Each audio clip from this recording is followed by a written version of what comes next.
Mayur, we're at the Science of Football conference. Obviously, we're talking at quite high level performance and nutrition, but it's also key that grassroots players and coaches have fundamental understanding of the elements of good diet, really, isn't it?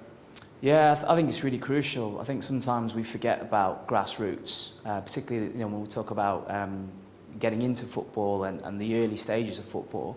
And I think if you've got the education and the behaviour change right at the younger ages, then us as practitioners wouldn't be dealing with some of the issues with some of the pro players we have now. Because you can educate the younger levels. There is more resources being pumped into academies and sort of grassroots, but I think science and nutrition is one of the key ones. I still think there's a lot of work to be done to educate grassroots. What would some of the fundamental bits of advice you would give to a grassroots coach or an academy coach of a young player to sort of information they like to give? The basics would be in nutrition, getting the foundation stones right all of the time. So, when it comes to grassroots, you've got kids who are going to school and they're full-time education, then they train in the evenings. So it's how to get your nutrition right. What you eat at lunchtime and what you eat for breakfast is the energy that you're going to get when you're training in the evening. And then what recovery should you take after your training session, and what meals should you have in the evening. And I think those are the key, the fundamentals are the key. And I think we're quite quick to get a supplement or a tablet because it gives us a quick fix. But getting the foundation stones right can actually give you much more benefit than taking any supplement out there. There aren't any secret recipes of this amount of carbs, this amount of protein, this amount of fat. Is it an individual approach? It is. Are there general rules? It is, yeah. My talk at 4 o'clock later on today is going to be about that. Is about you have to treat players as individuals and not as a team.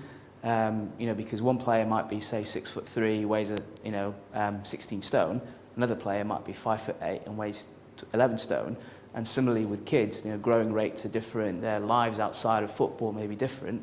So you've got to treat players as individuals rather than just giving out generic advice. What are some of the ways that nutrition advice changes as kids develop and they go from primary school through to secondary school and hit puberty? Are there any significant changes? Yeah, I think puberty is a key one.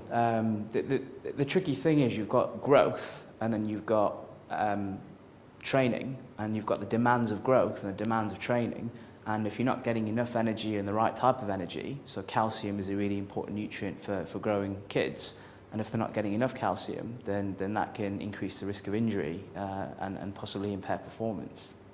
Is it the coach's remit to give nutritional advice, or are there other parties involved as well? Well, it's an interesting question, asking about whether coaches should give the advice. And I think the philosophy I have is that us as practitioners have a duty to educate coaches, because if you don't have the resources to get someone in and educate the grassroots, then get the resources in to educate the coaches who can then broadcast that information, lower down.